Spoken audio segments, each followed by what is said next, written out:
কিন্তু এই কাজটি প্রভুর দ্বিতীয় কাজ, আর তিনি সেটি প্রিয় ভাই বোনেরা, আজকে আমরা দেখব যে কোথায় থেকে এটি काय करते का বিক্রম থেকে সামনে এবং যদি আপনি স্টিফেন দ্বারের কাছে যান এবং সেই দ্বার থেকে অল্প একটু দূরে এই পুকুরটি অবস্থিত এবং এই পুকুরটি দীর্ঘ 17 মিটার এবং প্রস্থ 4 মিটার। এই স্বল্প আকারের একটি পুকুর, সেই বৈকিসলা নামক পুকুরটি সেই জেরুজালেম থেকে বিদ্রোহের কাছে অবস্থিত, সেখানে তৈরি করা হয়েছে। এটাকে কৃত্রিম পুকুর আমরা বলতে পারি। এই পুকুরটি অনেক বড় পুকুর নয়, অনেক খনন কাজ এখানে করা হয়নি। এটি প্রাকৃতিকভাবে পাহাড়ের কাছ থেকে নিচে নেমে অবস্থিতি তৈরি হয়েছিল এবং এই জলাশয়ের মতো ছিল, অর্থাৎ পাহাড় থেকে যখন সেই ঝর্ণা নেমে এসতো তখন লোকেরা সেটি দিয়ে সুন্দর করে খুঁটিয়ে খুঁটিয়ে গর্ত করে সেই পুকুরে টানতো এবং যখন বৃষ্টি হতো সেই বৃষ্টির জল সেই পুকুরে এসে আস্তে আস্তে আস্তে জমায়েত হতো।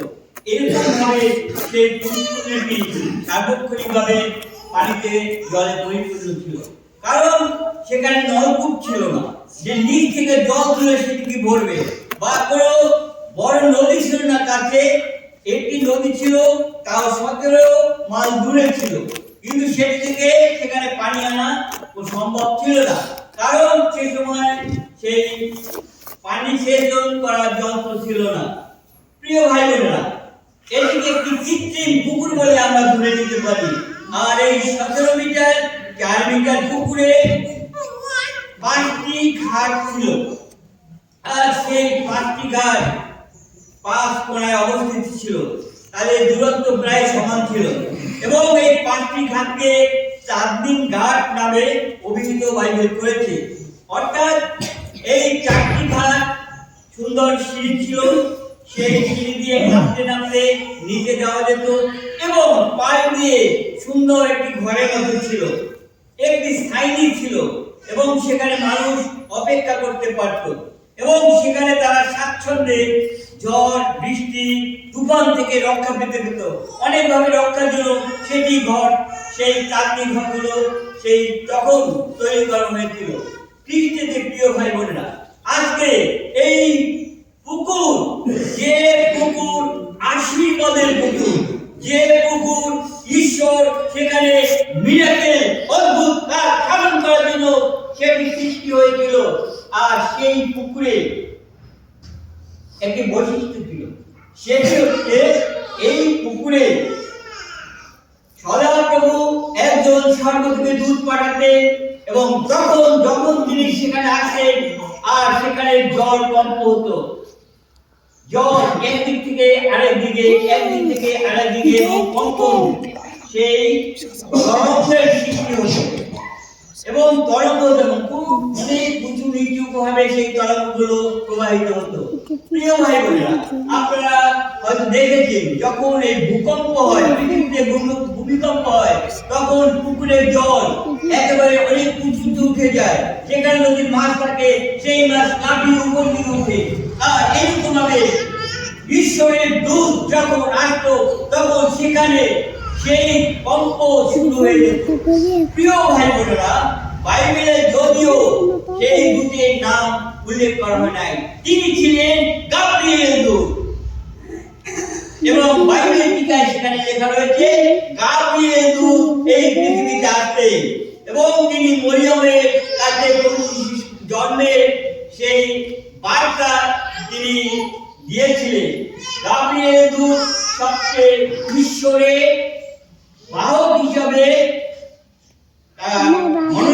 ছিলেন এবং তিনি বিশেষ বিশেষ জায়গায় তিনি যেতেন।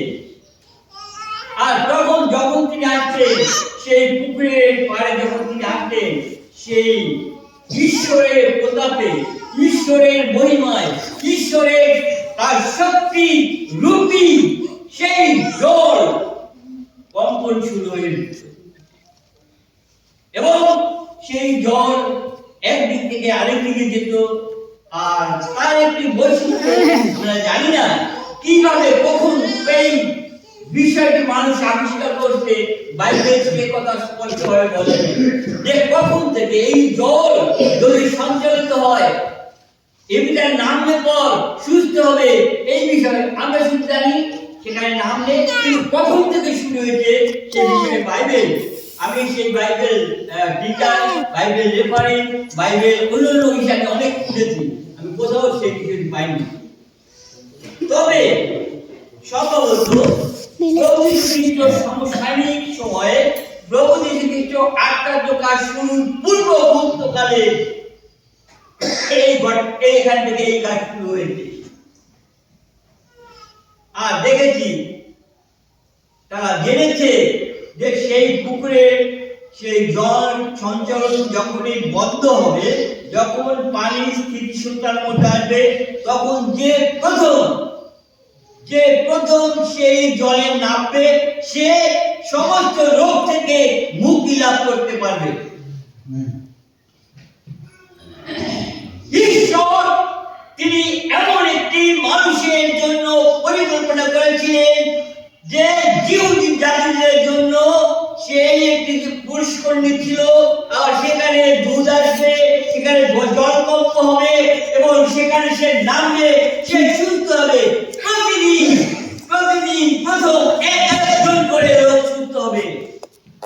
কিন্তু প্রিয় ভাই বোনেরা, কখন সেই দুধ আসবে কেউ জানতো না।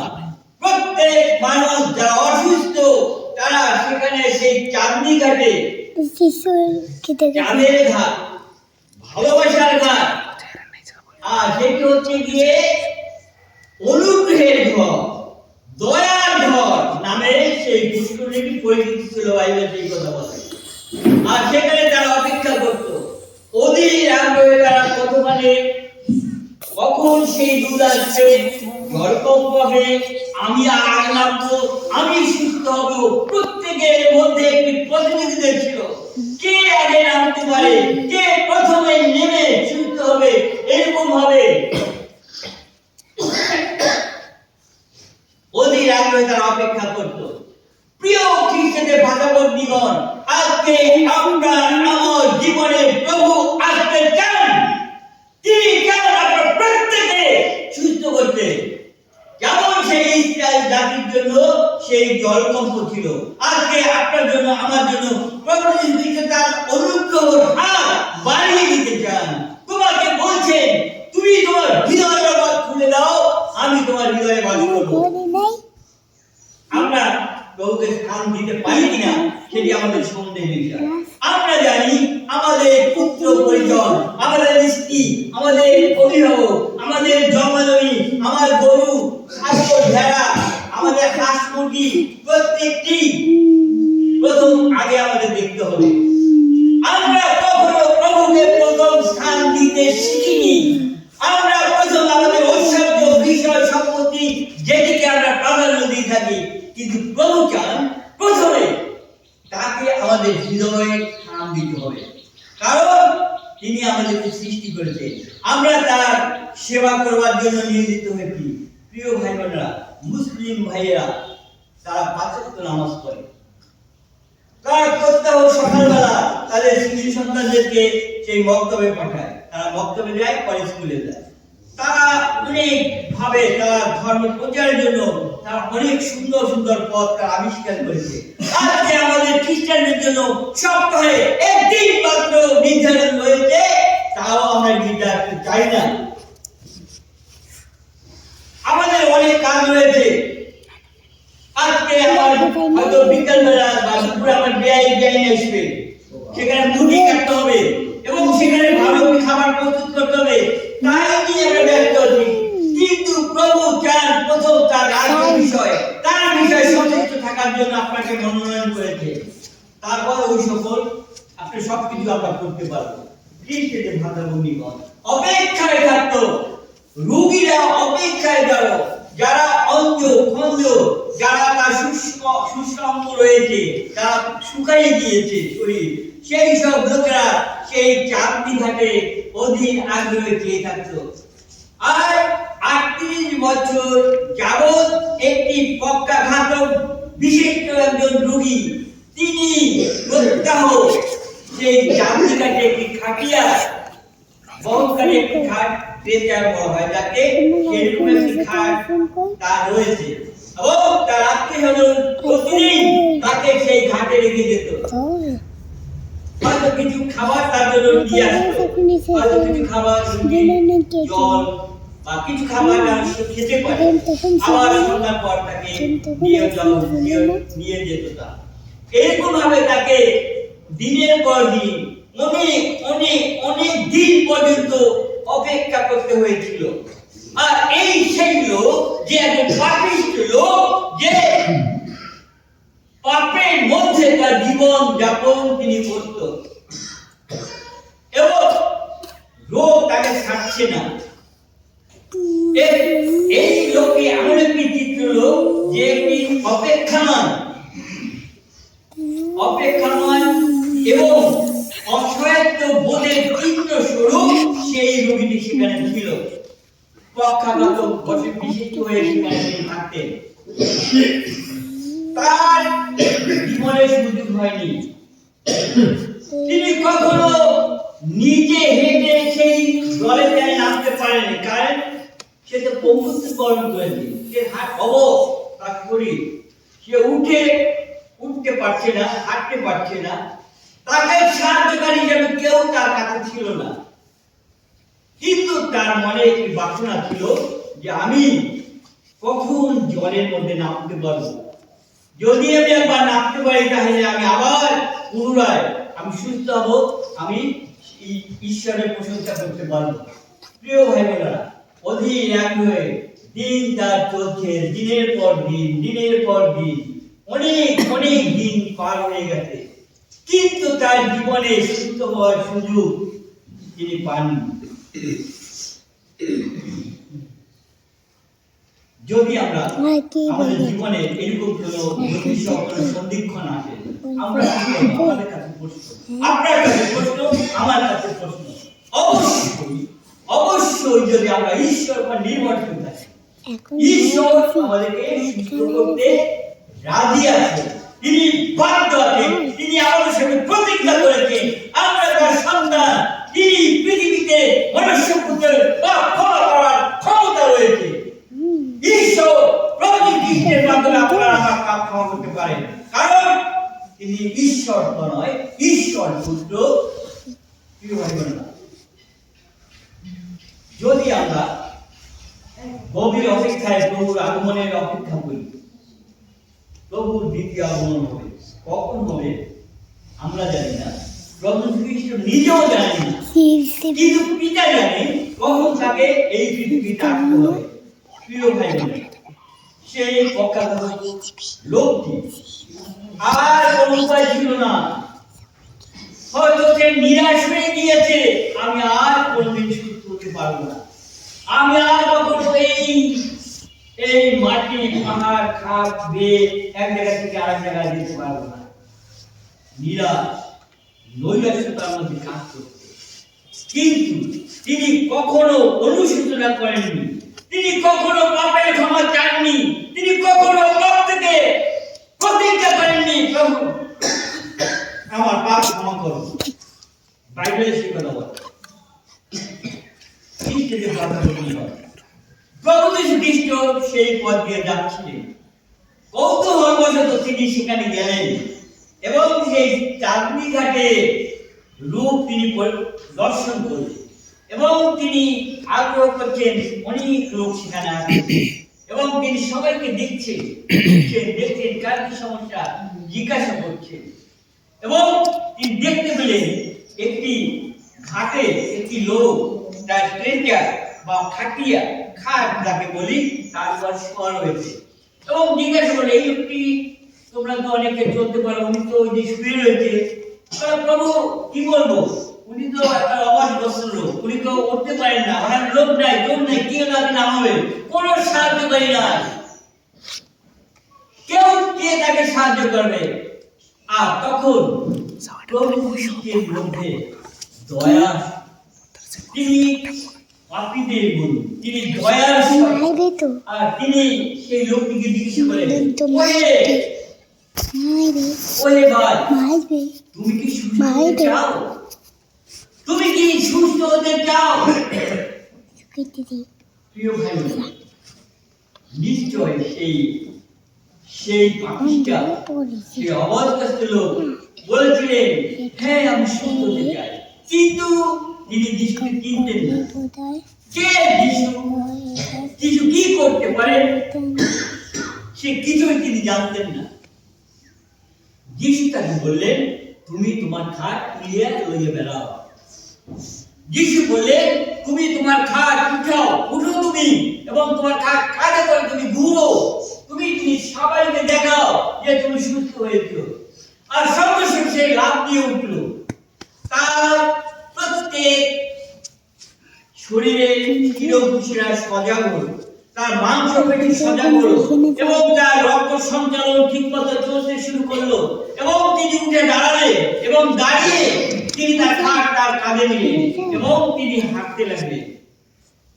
প্রিয় ভাই বোনেরা, আমরা বাইবেল দেখি না, এই লোক সুস্থ হলো, কিন্তু যে তাকে সুস্থ করে তাকে ধন্যবাদ দেননি, এবং তাকে বলেননি, আপনি কি আমি জানি না, কিন্তু আপনার লোক সুস্থ করেছে, আপনি ডাক্তার না, কবি না, কি আমি জানি না, আপনি সুস্থ করেছেন, আপনাকে ধন্যবাদ, এ কথা তিনি বলেননি। অকৃতজ্ঞ, কারণ সে পাপের মধ্যে সেই লোকটি ছিল, সেই লোকটি পাপগ্রস্ত ছিল, এবং পাপের মোহে সে অন্ধ ছিল, এবং প্রভু খ্রিস্টের দয়ায় তাকে ক্ষমা তিনি চাননি, দয়া করেছে, অনুগ্রহ করেছে, তাকে সুস্থ করেছে। উঠো, তোমার খাট তুলিয়ে লইয়ে গেল। প্রিয় ভাই, সে উঠেছে, সে উঠে খাটে ঘুরছে, কিন্তু সমাজ ব্যবস্থা বেত্তারা সেখানে রয়েছে, সেখানে যাজকীয় লোক রয়েছে, সেখানে লেভীয় রয়েছে, ফরিসি রয়েছে, অধ্যাপক রয়েছে, অনেক অনেক সমাজের বিদ্যমান লোকেরা তা দেখে তারা তাকে বলতে, মশাই তুমি আজকে বিশ্রাম দিন, তুমি এই খাট নিয়ে তুমি ঘুরে বেড়াচ্ছ, এদিন তো কোনো ইসরায়েল জাতি কোনো কাজ করে না, এদিন যারা প্রত্যেকে ঘরে থাকে, প্রত্যেকে প্রভু স্তব স্তুতি আরাধনা করে, তারা ধ্যান করে, প্রার্থনা করে, এমনকি তাদের দুবর্ষ তাদের পশু পালদের তাদের খাবার দিত না, অনাহারে সারাদিন থাকতো, প্রত্যেকে উপবাস থাকতে হতো, আর তুমি তা না করে তুমি খাট নিয়ে ঘুরে বেড়াচ্ছ। কে তোমাকে সুস্থ করছে? দেখেন, আমাকে যে সুস্থ করতে আগে একটা লোক আছে, আমাকে বলছে তুমি সুস্থ হতে চাও, আমি বলছি হ্যাঁ আমি সুস্থ হয়েছি। কে সে? আমি জানি না, আমি তাকে চিনি না, দেখি। প্রিয় ভাই, ঈশ্বর আপনাকে আমাকে এরকম অচেনা ভাবে সাহায্য করতে আছে। প্রভু দয়া আপনার জীবন আমার জীবনে অযাচিত ভাবে তিনি করছেন, বিভিন্ন উপায়ে, বিভিন্ন ভাবে, যেটি আমরা আপনার কল্পনা করতে পারি। প্রিয় ভাই বোনেরা, আমি বলতে চাই, একটি মনুষ্য ব্যক্তি যখন সে রোগাগ্রস্ত হয়, যখন তার জীবনের শেষ সন্ধিক্ষণে সে আইসিইউতে যখন ভর্তি হয়, প্রতিদিন এখন ৭,০০০ টাকার অক্সিজেন ২৪ ঘন্টার জন্য একটা লোকের ৭,০০০ টাকার অক্সিজেন প্রয়োজন হয়। আপনার আমার বয়স ৬০, ৭০, ৮০ বছর হয়েছে, কেউ ২৫ বছর, কেউ ২০ বছর, আপনি কত টাকার অক্সিজেন ঈশ্বরের কাছ থেকে বিনামূল্যে পেয়েছেন? আপনি কল্পনা করুন, আপনি বুঝুন যে ঈশ্বর আপনাকে দয়া করছে কি। আপনার যদি কৃত্রিম ভাবে অক্সিজেন লাগে, অনেক টাকা, অনেক অনেক টাকা আপনার লাগবে, কিন্তু আমার মনে হয় আমার জন্য কয়েক কোটি টাকার অক্সিজেন আমি ঈশ্বরের কাছ থেকে পেয়েছি, কিন্তু এটি আমার মাথার মধ্যে খেলে না যে প্রভুকে ধন্যবাদ দিই, কারণ এটি একটি সাধারণ উপমা মাত্র। এইরকম ভাবে আপনাকে প্রতিনিয়ত প্রভু সাহায্য করছে। আর সেই অবাধ্যস্ত লোককে সাহায্য করে সে ধন্যবাদ জানান, সে বলেননি আপনি কেন জানি না, আপনাকে ধন্যবাদ, নমস্কার, আমাকে সুস্থ করে দিন, আমি কৃতজ্ঞ আপনার কাছে। প্রিয় ভাই বোনেরা, যখন সমাজ ভেতরে তাকে চিৎকার করে বলছিল, আর তখন তিনি বলেছিলেন, দেখুন কে আমাকে সুস্থ করতে আমি জানি না, কিন্তু একটি লোক আমাকে বলতে উঠছে, আমি উঠছি আসছি।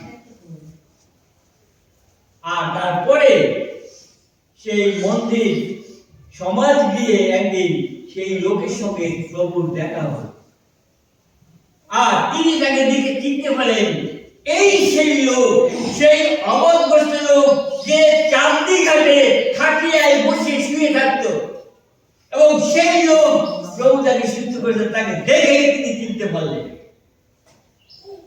তিনি বলে, ওরে আগত, তুমি সেই লোক না, যে লোক সেই বৈঠকশালায় সেই পুকুর চাঁদনি ঘাটে ছিলে? হ্যাঁ, আমি তো সেই লোক, আমি তোমাকে সুস্থ করেছি, তোমাকে উঠতে বলছি, তুমি সুস্থ হয়েছ। তোমার মধ্যে পাপের স্তূপ রয়েছে, তুমি আর পাপের মধ্যে যেও না।